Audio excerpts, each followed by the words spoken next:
I'm sending you to California, Fort Spencer. We have 4 missing soldiers, Captain, and no bodies. We need a supportable explanation.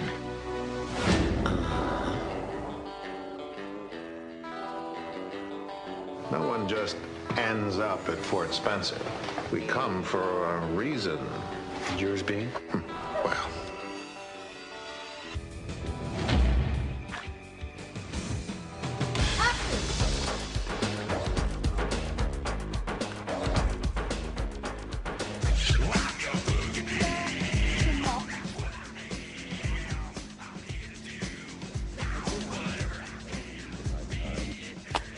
John Boyd gets sent to a fort in the middle of nowhere in the western Sierra Nevadas, up the mountains in the snow with a bunch of crazy guys.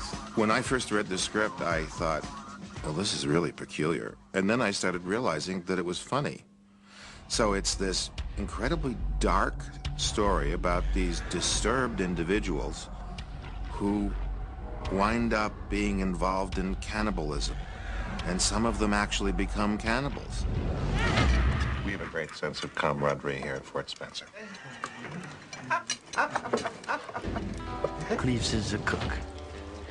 And in this movie, that's a very precarious position. Do you need this? No, sir.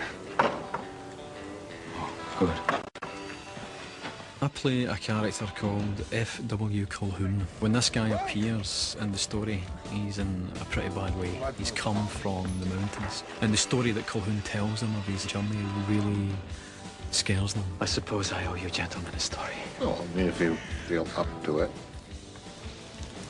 The story that Colquhoun tells us is that they have survived by eating everything available, and then they got to the people. So they started eating each other. And George hears about this, and he comes back with a hide painting depicting an Indian myth involving a being called a Wendigo. Wendigo. It's an old Indian myth from the north. A man eats the flesh of another. He absorbs the other man's strength. Eating the flesh, you desire it and you need it.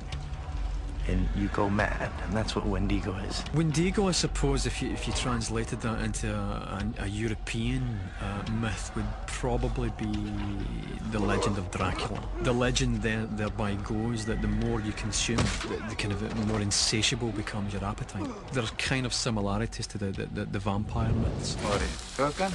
It's stew. You need any help? No, though perhaps later.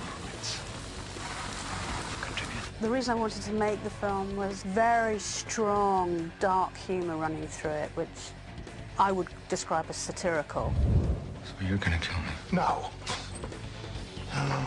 It's lonely being a cannibal. Tough making friends. When you're dealing with a topic such as cannibalism or whatever, it's something that people tend to sort of step back from and are almost ready to have a bit of a laugh at.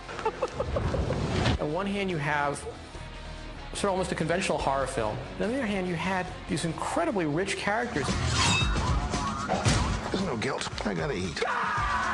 The idea of eating another human being and then feeling that you therefore have to eat more. And if you kept going, you'd just eat the whole entire population if you could. Eat to live. Don't live to eat. I like to correlate it a lot with people having addictions in a way, obsessing and losing their mind. It's horrible, it's scary, and it's funny. That was really sneaky. This is a horror film. It's also a psychological thriller. It's a western. It's a gothic piece. It's many, many different things. He was licking me! It's a pretty chilling story. People look at it and think it's very scary. Good gracious. People look at it and think it's very funny. It's not really what you expect.